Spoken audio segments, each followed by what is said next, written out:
Esta semana en Vaticano descubren cómo San Juan Pablo II, 20 años después de su muerte, sigue inspirando al mundo gracias a su profunda vida de oración y amor por las montañas. Desde los silenciosos retiros en la capilla hasta las caminatas en plena naturaleza, su espiritualidad dio forma a un papado que conmovió los corazones de todo el mundo. Quienes lo conocieron, sacerdotes, compañeros y colaboradores cercanos, comparten los recuerdos de un hombre que vivió la santidad con humildad, valentía y alegría. Esta es la historia de un papa cuyo camino hacia la santidad sigue iluminando hoy el camino de millones de personas. Todo esto y mucho más a continuación en Vaticano.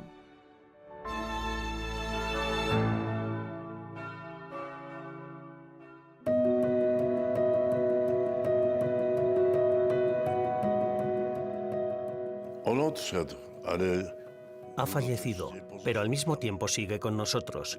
Se puede ver en todos los países, especialmente en Occidente. De nuevo, la gente se siente atraída por él, retomando su vida y sus enseñanzas.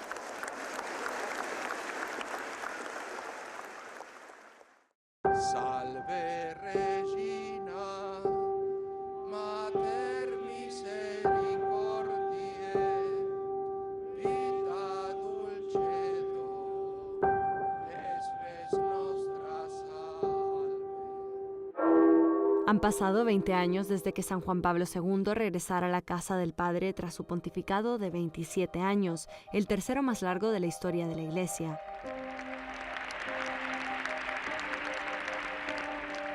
Pero la indeleble huella que dejó en el mundo sigue siendo profundamente tangible.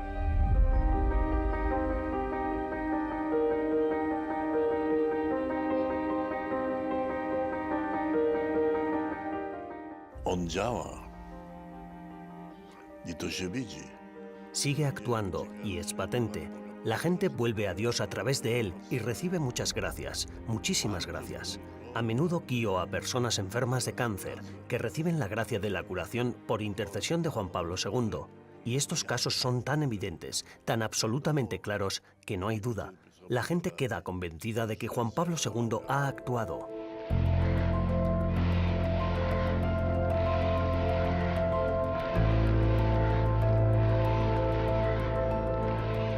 Su extraordinario carisma, que conmovió al mundo con tanta fuerza, nació de una vida marcada por la historia de Polonia.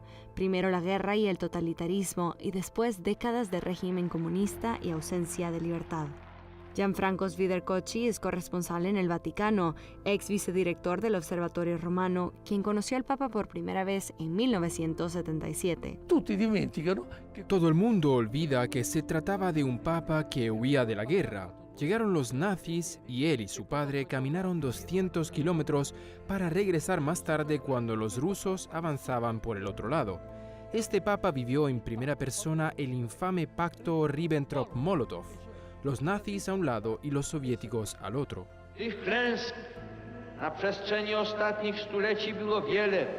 Los horrores de la Segunda Guerra Mundial, el miedo constante por perder la vida y la de su familia y amigos, los trabajos forzados que tuvo que soportar como joven seminarista, se convirtieron en una fuente de fortaleza que alimentó su lucha contra la injusticia, dio voz a los sin voz e inspiró la lucha contra la desigualdad social y la opresión política. John Paul II changed the world, and the world that we live in today. Juan Pablo II cambió el mundo, y el mundo en el que hoy vivimos tiene su forma, al menos en algunos aspectos. Gracias al testimonio de Juan Pablo II, sobre todo cuando fue a Polonia en 1979 e inspiró a la gente diciendo, no tengáis miedo, también pidiendo al Espíritu Santo que enviara y cambiara el rostro de aquella tierra, la tierra polaca.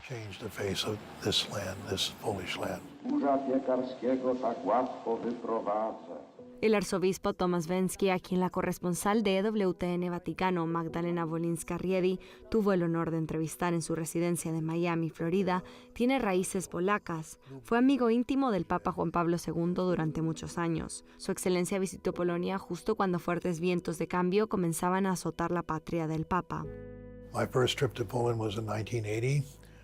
Mi primer viaje a Polonia fue en 1980, un año después de la visita del Papa. Las decoraciones todavía estaban en las fachadas de las casas, las banderas, las fotos del Papa. Todo el mundo sabía que era el principio del cambio, el principio del fin. Polonia fue la chispa que encendió la llama, pero la influencia del pontífice se extendió mucho más allá de su patria. ayudando a derrocar regímenes que antes se creían inquebrantables en otras muchas naciones. Esto lo convirtió en un objetivo prioritario. Querían eliminarlo. Los riesgos que entrañaba el proceso de cambiar el mundo resultaron ser extremadamente altos, con el peligro siempre acechando cerca. El Papa estaba de pie y yo sentado detrás de él. Los disparos sonaron la segunda vez que nos acercamos a la puerta de bronce. El Papa seguía de pie. Le pregunté, ¿dónde? Y me mostró que su abdomen había sido atravesado completamente por los disparos. También su mano estaba herida. Después de eso, a medida que perdía sangre, perdió mucha, se debilitó. Ahí fue cuando yo lo sostuve. Ni siquiera las investigaciones más minuciosas han descubierto quién estuvo detrás del atentado contra el Papa Juan Pablo II en la Plaza de San Pedro aquella dramática tarde del 13 de mayo de 1981, en la que el mundo contuvo la respiración. Existe la creencia generalizada de que los servicios especiales soviéticos, incluso el KGB, el Comité para la Seguridad del Estado, podría haber estado implicado, posiblemente en colaboración con los servicios de inteligencia búlgaros. Sin embargo, a pesar de las numerosas teorías y especulaciones, nunca se han encontrado pruebas concretas que respalden estas afirmaciones. No es que la orden viniera del jefe del KGB, el Comité para la Seguridad del Estado, sino que era similar a lo que sucede con las muñecas rusas. Todo el mundo hacía algo, de manera que al final ya no se sabe quién dio la orden. Alguien lo había planeado y cuando el Papa fue a ver a Ali Agca a la cárcel y le dio la mano diciéndole «Veámonos como hombres, como hermanos», que el asesino le dijera «¿Cómo es que no murió? Disparé como debía». ¿Qué significa eso? Disparé como debía haberlo hecho. Significa que lo había hecho como alguien que le había pagado y ordenado hacerlo. Era ese Papa, la gente podía verlo, quien estaba desmantelando el sistema sin ser el único responsable de ello, porque como dijo en uno de sus libros, sería ridículo pensar que el Papa derribó el muro de Berlín con sus propias manos. No fue el único responsable de la caída del régimen comunista en Europa del Este, pero no cabe duda de que su poderoso carisma y sus incansables esfuerzos diplomáticos y políticos desempeñaron un papel importante. Incluso las personalidades más destacadas de la época lo reconocieron tras reunirse con él en el Vaticano. Pod wrażeniem był. Estaba verdaderamente impresionado, realmente impresionado. Gorbachov le dijo al Papa, he leído sus documentos, sus encíclicas, y he llegado a la conclusión de que algo debe cambiar en Rusia. Lo oí con mis propios oídos cuando se marchaba. Algo debe cambiar en Rusia. Y todo bajo la influencia de las enseñanzas de Juan Pablo II. El cambio llegó y el largo pontificado de Juan Pablo II, el primer papa no italiano desde 1523 y el primero procedente de detrás del telón de acero, fue un elemento decisivo. Su impacto fue más allá del ámbito político y de la configuración del mundo moderno. Transformó la propia Iglesia. La Iglesia nunca ha sido la misma desde que aquel joven y dinámico polaco ascendió al trono de San Pedro. Ricordo sempre, non so se dico esattamente le parole giuste. Recuerdo siempre una canción juvenil polaca que le gustaba mucho, que si no me equivoco dice, si quieres seguirme, toma tu cruz de cada día y ven conmigo a salvar el mundo ahora mismo. Ahí se aprecia exactamente quién era él, el adorador de Dios, el defensor del hombre, de todo hombre y de toda mujer. Ahí está todo, su carisma, su espíritu misionero. Estas palabras abarcan toda su vida, especialmente su legado al pensar en el mundo católico y de hecho al mundo entero, sobre cómo ser cristianos hoy. Como lo dijo en su primer discurso, no tengáis miedo.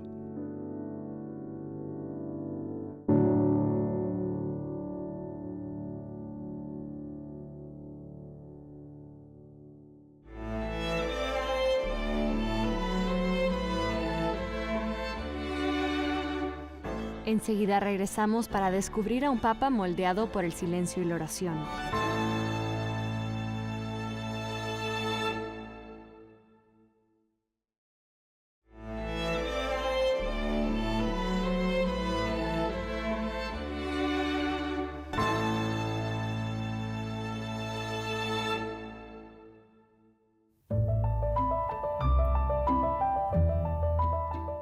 Juan Pablo II, un peregrino incansable que viajó hasta los confines de la tierra, un misionero y mensajero de la paz, pero sobre todo un hombre de profunda oración. La oración era el material de fuerza que impulsaba todo lo que hacía. Juan Pablo II rezaba sin cesar, llenando cada día de oración. El cardenal Stanislaw Gievich, que fue su secretario personal durante casi 40 años, sabe mejor que nadie lo importante que era la oración en la vida del Papa polaco. Su santidad se revelaba especialmente en la oración. Era un verdadero hombre de oración. No lo demostraba exteriormente, pero por supuesto, los que estaban cerca de él podían ver que Juan Pablo II rezaba durante largos periodos. No sé cuántos rosarios rezó en su vida, siempre llevaba un rosario consigo. Su vida de oración era rica y variada y estaba profundamente marcada por los tiempos litúrgicos de la Iglesia. Esta profunda conexión entre la oración y las fiestas de la Iglesia era fruto de su educación en Polonia, donde tales tradiciones están profundamente arraigadas desde hace mucho tiempo. Le encantaba rezar con todas las formas tradicionales que a veces se infravaloran, como el rosario, las letanías o el Vía Crucis. Al comienzo de su pontificado, pidió a sus colaboradores que instalaran el Vía Crucis en el ático del Palacio Apostólico, para poder rezar ahí siempre que lo deseara. Nada ni nadie podía distraerle cuando estaba en oración, ni siquiera las delegaciones oficiales o la presencia de grandes multitudes de fieles. El 13 de mayo de 1982, el primer aniversario del atentado en la Plaza de San Pedro, viajó a Fátima para agradecer a la Virgen María su protección. 1,5 millones de personas la esperaban en la plaza frente al santuario. È andato in Portogallo quando mise la pallottola. Fue a Portugal para depositar la bala en la corona de la Virgen y allí, ante la estatua de Nuestra Señora, se arrodilló para rezar. Cámaras de televisión de todo el mundo estaban presentes. Era el Papa que acababa de sobrevivir a un atentado. Era un momento en el que la gente quería verle de cerca. Due puntate. E lui cosa ha fatto? ¿Y qué hizo? No actuó como una figura mediática. Simplemente hizo lo que hacen los papas. Rezó durante 25 minutos. Las cadenas de televisión de todo el mundo se quedaron en silencio esperando a que terminara su oración.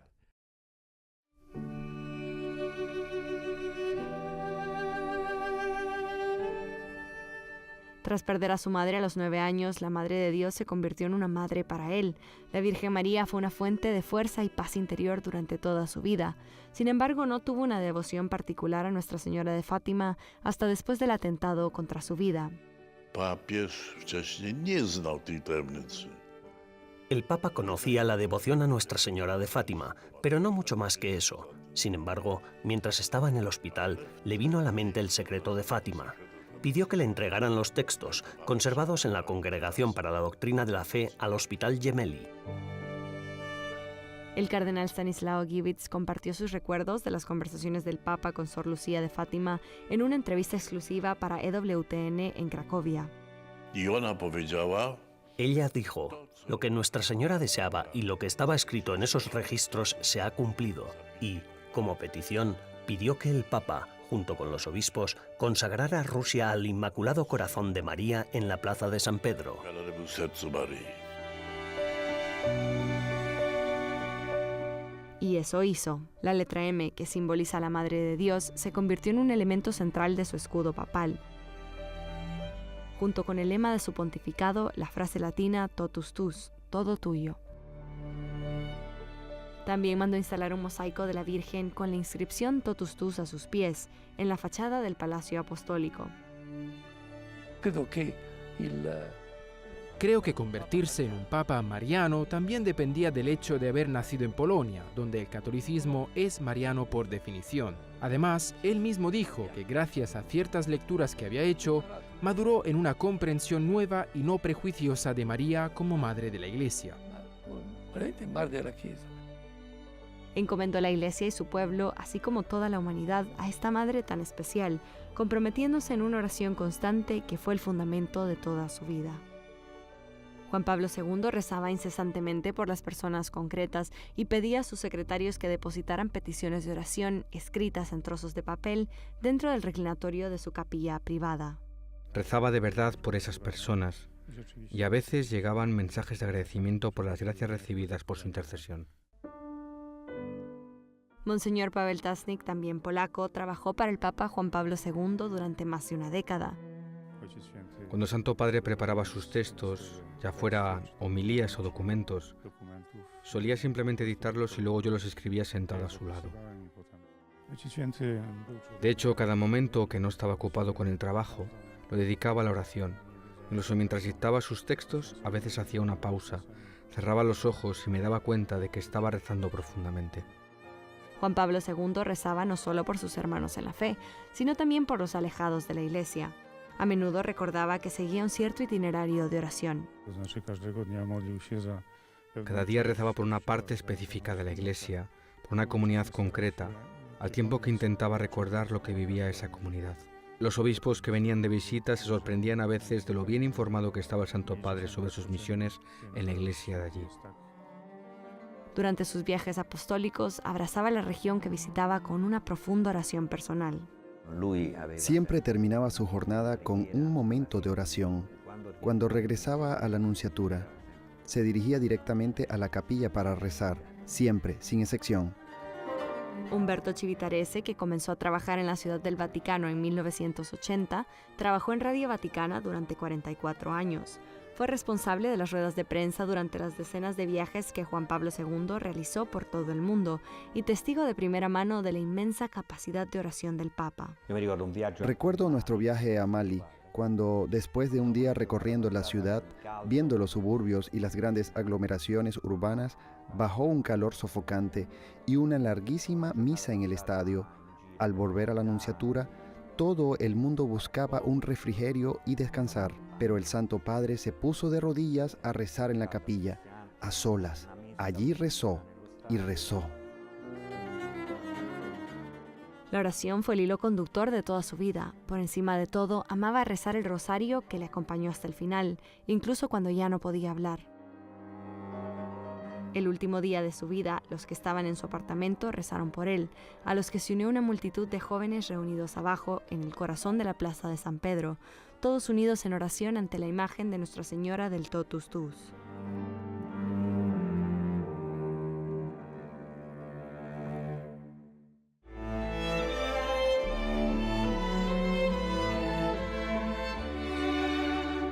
Quédense con nosotros. Tras la pausa, ascendemos a lo más alto para descubrir el profundo vínculo que San Juan Pablo II tenía con la naturaleza.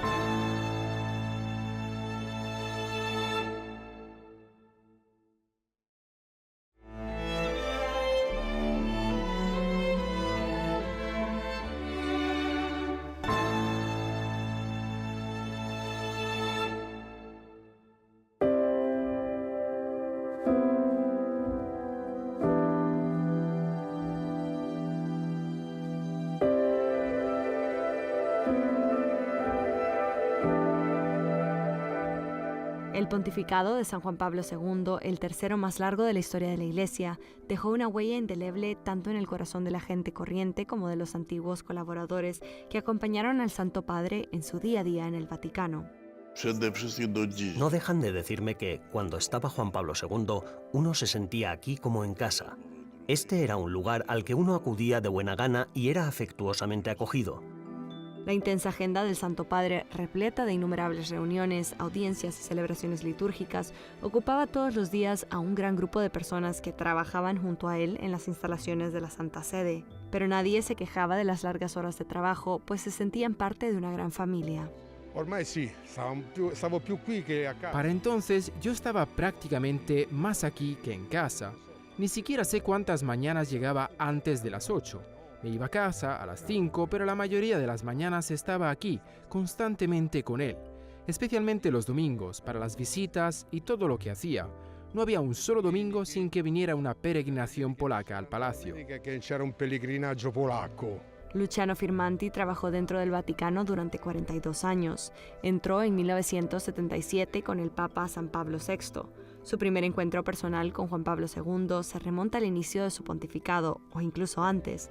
En aquella época era un simple trabajador responsable de la logística de cierre del Palacio Apostólico, en preparación al segundo cónclave de 1978, precisamente el que elegiría al cardenal de Cracovia, Karol Wojtyła. El cardenal de Cracovia llegó tarde, apenas alcanzó a entrar, porque su coche se había averiado en Borgo Pío y no pudo llegar antes. Una vez que entró, comenzó el cónclave. No sé si escuché bien el chiste. ¿Cómo? ¿No van a dejar entrar al futuro papa? Y se echó a reír. Lì per lì l'abbiamo presa per lo scherzo. Nos lo habíamos tomado a broma y luego, pasados los días del cónclave, salió él mismo y todos nos miramos pensando en lo mismo. Había ocurrido lo impensable. È incredibile, sì, sì.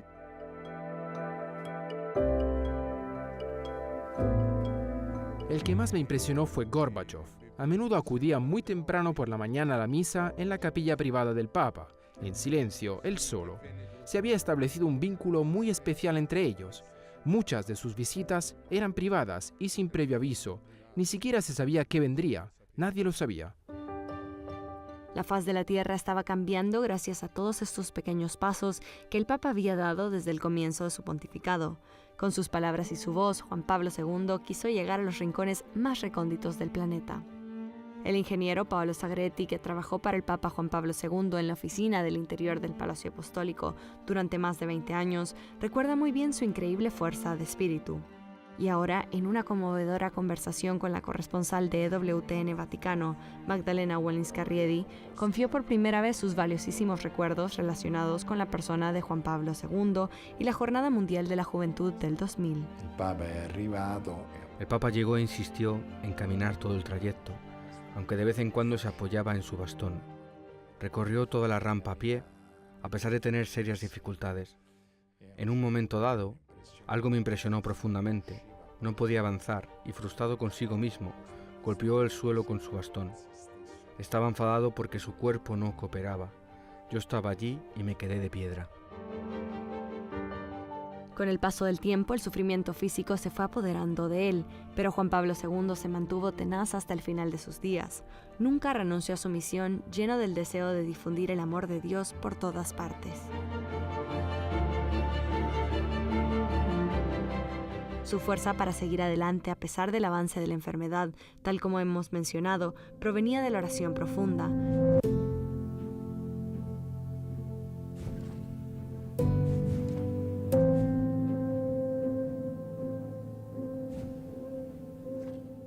Pero también de su contacto constante con el Señor fuera del Vaticano, en plena naturaleza, sobre todo en las hermosas montañas no lejos de Roma, a donde iba muy a menudo.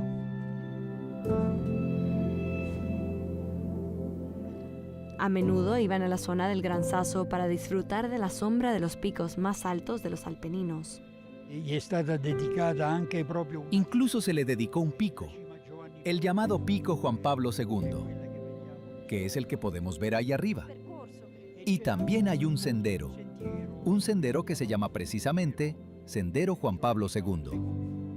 En los primeros años de su pontificado salía a hurtadías del Vaticano, escondido detrás de un periódico extendido en su coche, solo en compañía de su secretario don Estanislao y de otros 2 o 3 sacerdotes. En primavera o en otoño se iba de excursión a la montaña, pero no faltaba sus excursiones ni siquiera en invierno. Era un excelente esquiador y solía coger el teleférico junto a otras personas, hasta que un día lo descubrieron y lo reconocieron. A veces se producían incidentes graciosos, como en Ovindoli. El Papa bajaba la montaña y de repente, en algún lugar a medio camino, se paró a rezar y se le acercó un niño pequeño. Tendría unos 8 o 9 años.